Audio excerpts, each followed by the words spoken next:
All right, so first off, I want to say this is not the most efficient way to make a template. However, it's the way I'm going to make a template. I don't expect anyone else to make a template like this. However, I should say with these techniques. However, maybe something you see in here will help you out, whatever.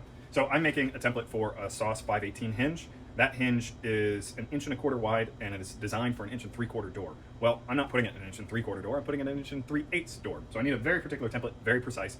And frankly, the Soss templates are not quite as precise as I would like. I will admit, I don't think the Soss hinges are quite as precise as I would like, but that's neither here nor there. So what I did here is I prepped a piece of plywood, and it's sort of arbitrary in its dimensions, and then I put a groove in it. The groove is for basically my fence that'll go in there.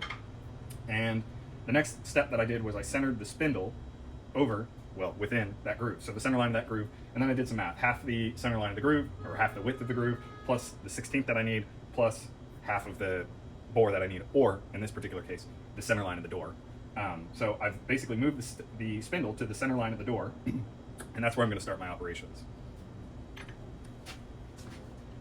So I'm using a relatively large drill bit to drill a hole here, and then I'm going to use a boring bar to open that up. I don't happen to have an 1.25 inch drill bit. That would have worked out all too well, but no big deal.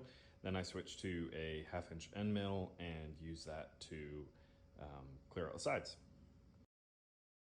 All right, where's the hinge? Okay, so this should be a nice snug fit now. Shit.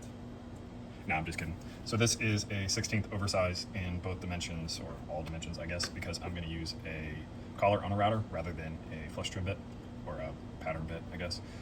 I'm just doing that because that's what I have, a long enough bit to get that full depth on this hinge.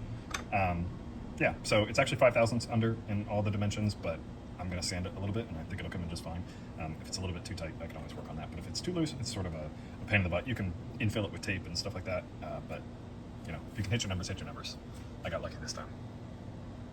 All right, so I was dropping this fence in here and messing around with this. I was thinking, a lot of times I build these out of Garnica plywood, which is exactly 3/4 inch, and it is extremely accurate. This happens to be some really, really old Baltic birch, so it's 18 millimeter. But there's no reason I couldn't have cut this slot in the mill. I would either need, I could do it with this 1/2 inch and make it 2 passes, which is no big deal. I think sort of in this case, I probably should have done that. I have, I don't know, maybe 10/1000ths there, which is not a big deal in my particular case. I don't know, might be even less than that, 5. If I really needed to, I could do it right now. I haven't broken down my setup. I could take a witness cut off that side and then just push the fence that way.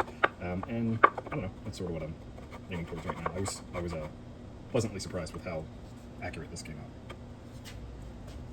All right, so that is what I did. I went ahead and recut the slot just a tiny bit deeper with the mill. You can even see there's a little bit of relief there. And yeah, now it's a lot better. So I don't know, cutting that slot last is probably a good idea. It wouldn't save all the fiddly, getting everything trained in and trying to find the center of that groove and all that. It's a little bit easier just to do it like this.